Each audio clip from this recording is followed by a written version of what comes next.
السلام عليكم ورحمة الله وبركاته، أهلا بيكم في حلقة سعر غالي. معاكم المهندس محمد حسن وانتوا هنا على السيرفر.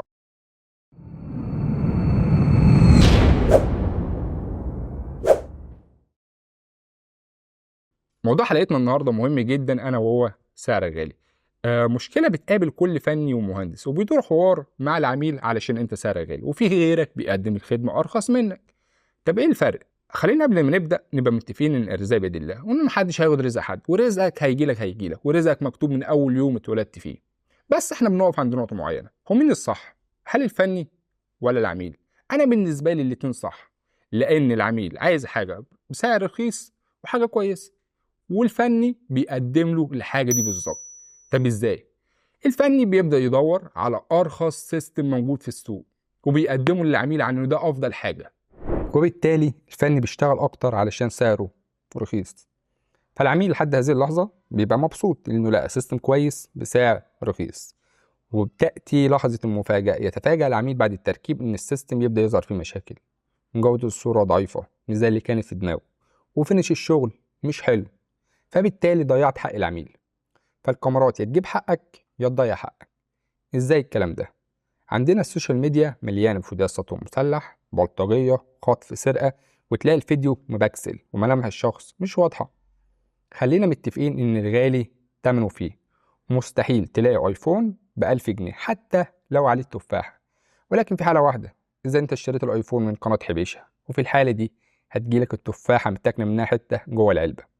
يا جماعة بلاش نسترخص في سيستم بيأمن لنا حياتنا. الموضوع مش سيستم بيركب وخلاص، لازم أفكر في بعدين. أنا بركب كاميرات ليه؟ علشان تجيب حقي، فركب سيستم شعبي بسعر رخيص علشان يضيع حقي؟ الكلام ده للعميل يا جماعة. لازم أعرف السيستم اللي هيركب نوعه إيه ومواصفاته، والمهندس اللي هيركب السيستم عنده خدمة بعد البيع ولا التركيب والسلام. أنا بتكلم النهاردة إن الغالي دايما تمنه فيه، وإن أنت ممكن تجيب أي حاجة رخيصة إلا السيستم اللي بيأمن لك وبيأمن أولادك وبتتابع شغلك وشركتك. عايز أقولك إن دايما خليك في المضمون، خليك في حاجة ليها دعم فني وخدمة ما بعد البيع. اللي هيركب السيستم يكون فني أو مهندس مختص في المجال. ما ينفعش أجيب أي حد والسلام يركب السيستم، مش بعد ما أجيب سيستم نضيف والتركيب يبقى مش كويس.